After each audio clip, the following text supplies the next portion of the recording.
নমস্কার বন্ধুরা, কাঁচা আম ফুরিয়ে যাওয়ার আগে আমের এই রেসিপিটি অবশ্যই বানিয়ে রাখুন, না হলে একদম মিস করে যাবেন। আজ বানিয়ে দেখাবো কাঁচা আমের টক মিষ্টি কুচি আচার বা ঝুড়ি আচার। কোনো রকম রোদে দেওয়ার ঝামেলা ছাড়া, তেল ছাড়া একবার এই আচার বানিয়ে 2 থেকে 3 বছর সংরক্ষণ করে রাখতে পারবেন। আর এই আচার তৈরি করাও ভীষণ সোজা। আপনারা একবার রেসিপিটা ফলো করলে খুব সহজেই বাড়িতে তৈরি করে নিতে পারবেন। তো বন্ধুরা, কাঁচা আমের এই আচার তৈরি করে নেওয়ার জন্য এখানে আমি 700 গ্রাম কাঁচা আম নিয়ে নিয়েছি। আমের পরিমাণটা আপনারা নিজেদের পছন্দ অনুযায়ী কম বেশি করে নিয়ে নেবেন।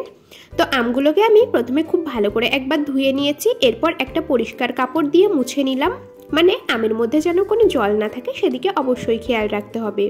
এরপর আমের ওই বোটার অংশটা খানিকটা কেটে বাদ দিয়ে একটা পিলারের সাহায্যে খোসাটা ছাড়িয়ে নিচ্ছি। এই রকম ভাবে আমি 3টে আমের খোসা ছাড়িয়ে নিই, তারপর আপনাদেরকে দেখাচ্ছি। তো বন্ধুরা দেখুন, এখানে আমি 3টে আমেরই খোসা ছাড়িয়ে নিয়েছি। আপনারা চাইলে বটির সাহায্যেও কিন্তু ছাড়িয়ে নিতে পারেন। এরপর আমগুলোকে কুচি কুচি করে কেটে নেব। একটা আম নিয়ে নিয়েছি আর ছুরির সাহায্যে এইরকম আমের গায়ে দাগ দাগ করে কেটে নিচ্ছি। ছুরি এইরকম আমের গায়ে বসিয়ে বসিয়ে আটি পর্যন্ত কেটে নিতে হবে।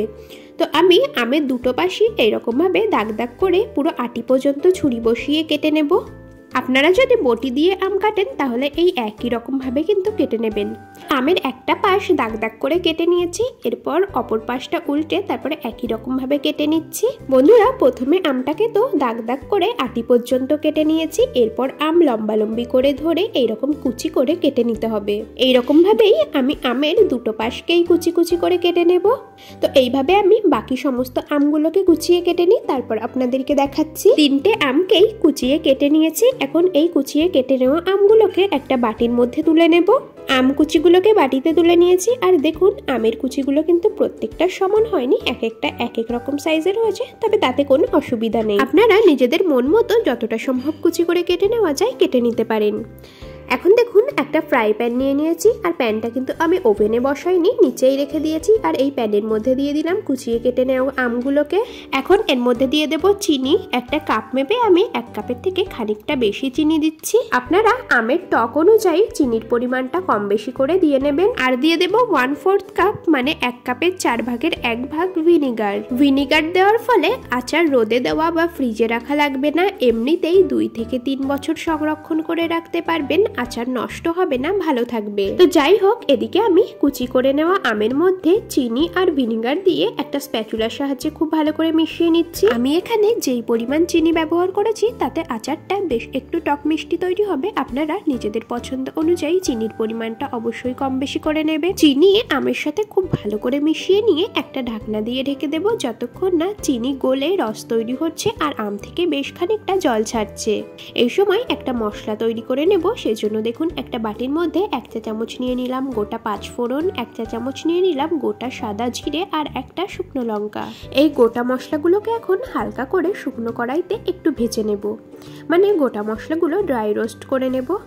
তো দেখুন বন্ধুরা, গোটা মশলাগুলো হালকা করে একটু ভেজে নিয়েছি। তবে মশলাগুলো বেশি ভাজা হয়ে পুড়ে যাতে না যায় সেদিকে অবশ্যই খেয়াল রাখতে হবে। ড্রাই রোস্ট করে নেওয়া মশলা একদম সুন্দরভাবে গুঁড়ো করে নিয়েছি। এখন এই গুঁড়ো করে নেওয়া মশলার বাটিটাকে ধরে সরিয়ে রেখে দেব। আর ওদিকে আমের কুচিগুলোকে 10 থেকে 15 মিনিট ঢাকা দিয়ে রাখার পর এখন ঢাকনা খুলে নিচ্ছি। চিনির দানাগুলো দেখুন সুন্দরভাবে গলে রস তৈরি হয়েছে আর আম থেকেও বেশ খানিকটা জল ছেড়েছে।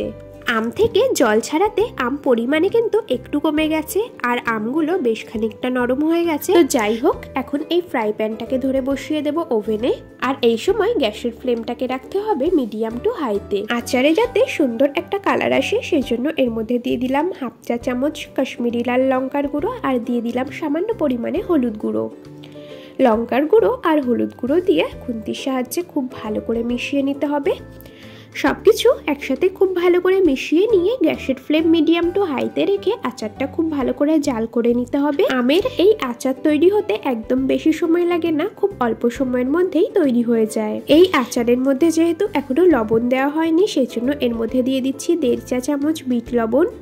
আপনারা চাইলে এখানে বিট লবণের পরিবর্তে রেগুলার লবণ ব্যবহার করতে পারেন, তবে বিট লবণ দিলে আচারের স্বাদটা বেশ ভালো হয়। আর বন্ধুরা, লবণের পরিমাণটাও আমের টক অনুযায়ী কম বেশি করে দিয়ে নেবেন। তো এইরকম ভাবে গ্যাসের ফ্লেম হাইতে দিয়ে বেশ কিছুক্ষণ আচারটা রান্না করে নিতে হবে। আর এই আচারের মধ্যে কিন্তু একেবারেই জলের ব্যবহার করা যাবে না। চিনির রস আর আম থেকে যেটুকু জল বেরিয়েছে তাতেই আচারটা পুরোপুরি তৈরি হয়ে যাবে।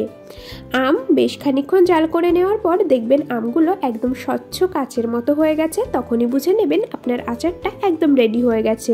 দেখুন বন্ধুরা, চিনির রস বেশ খানিকটা কমে এসেছে আর আমের কুচিগুলো স্বচ্ছ হয়ে গেছে। আমাদের আচারটা প্রায় কিন্তু হয়ে এসেছে। এখন এর মধ্যে ওই যে ভেজে গুঁড়ো করে রাখা মশলা, তার থেকে 2 চা চামচ মশলা এর মধ্যে দিয়ে দেব। এই মশলাটাই কিন্তু আচারের মূল স্বাদ আনবে। অবশ্যই এই মশলাটা আচারে ব্যবহার করতে হবে।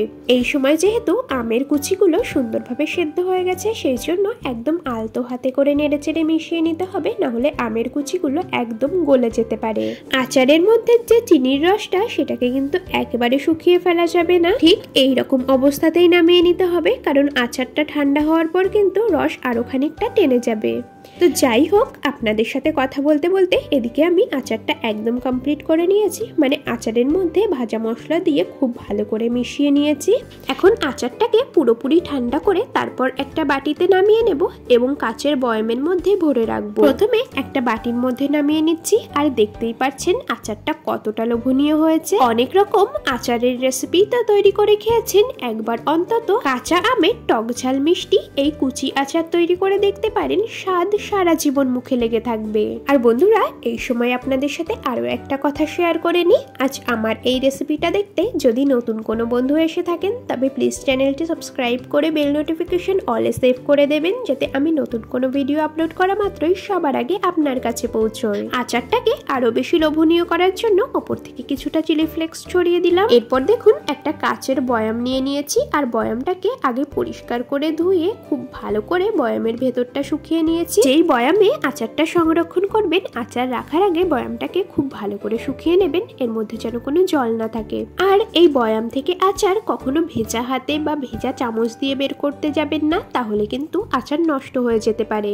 আচার বয়ামে ভরে ফ্রিজে রাখবার কোনো প্রয়োজন নেই, ঘরেই রাখতে পারেন, আচার একদম নষ্ট হবে না। বন্ধুরা, আপনারা অবশ্যই একবার এইরকম ঝুরি আমের আচার বাড়িতে তৈরি করে খেয়ে দেখবেন, আর খেতে কেমন হয়েছে অবশ্যই কিন্তু আমাকে কমেন্টস করে জানাবেন। রেসিপিটা ভালো লেগে থাকলে ভিডিওটিতে একটি লাইক এবং বন্ধুদের মধ্যে শেয়ার করে দেওয়ার অনুরোধ রইল।